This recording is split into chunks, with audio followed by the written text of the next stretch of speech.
Yo, what's up mga kaibigan? Nalina tayo magkwentuhan. Naganap na kanina ang unang preseason game sa pagitan ng last two NBA champions, Boston Celtics at Denver Nuggets. Obviously ay hindi naman nagtodo ng sobrang both teams. Sa Celtics ang kanilang starters ay naglaro lamang ng 19 minutes, Jason Tatum, Jaylen Brown at Derrick White. Habang 12 minutes lang kay Jrue Holiday. Hindi din naglaro si Al Horford at Kristaps Porzingis sa game na ito.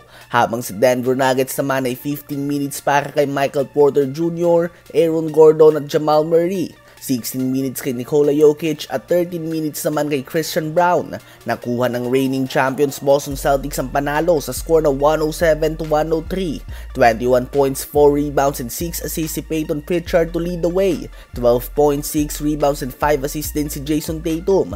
9 points si Derrick White Jr. at 8 points si Jaylen Brown. Sa Nuggets naman ay 14 points, 8 rebounds si Nikola Jokic. 12 points si Michael Porter Jr. at 12 points, 4 rebounds and 8 assists sa loob ng 18 minutes ang kanilang 6-man Russell Westbrook.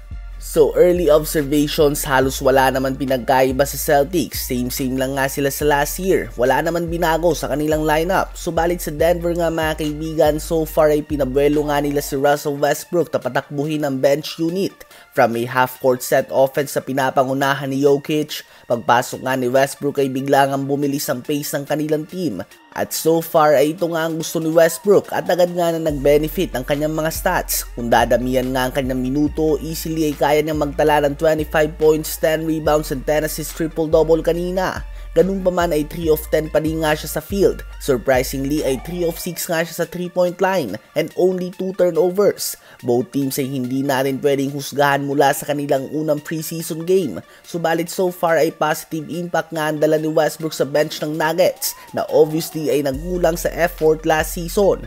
Ngayon ay tumungo naman tayo sa Golden State Warriors. Si Andrew Wiggins ay bigong makasali sa ika-4 na sunod na araw ng training camp ng Warriors team dahil may sakit nga daw ito mga kaibigan. Hindi nga na-clear ng Warriors medical staff si Wiggins sa sumali sa kanilang team practice. Kaya naman bukod nga sa out siya sa kanilang mga ensayo, si Wiggins ay out din sa kanilang unang preseason game laban sa Los Angeles Clippers na magaganap bukas. Kaya naman ang inaasahan na starting lineup ng Warriors bukas ay si Stephen Curry, Brandon Podziemski, Jonathan Kuminga, Draymond Green at Kevon Looney. Si Andrew Wiggins kay malaking pakatay ng opensa ng Golden State Warriors. Arguably ay siya nga ang second best player ng Warriors noong championship run nila.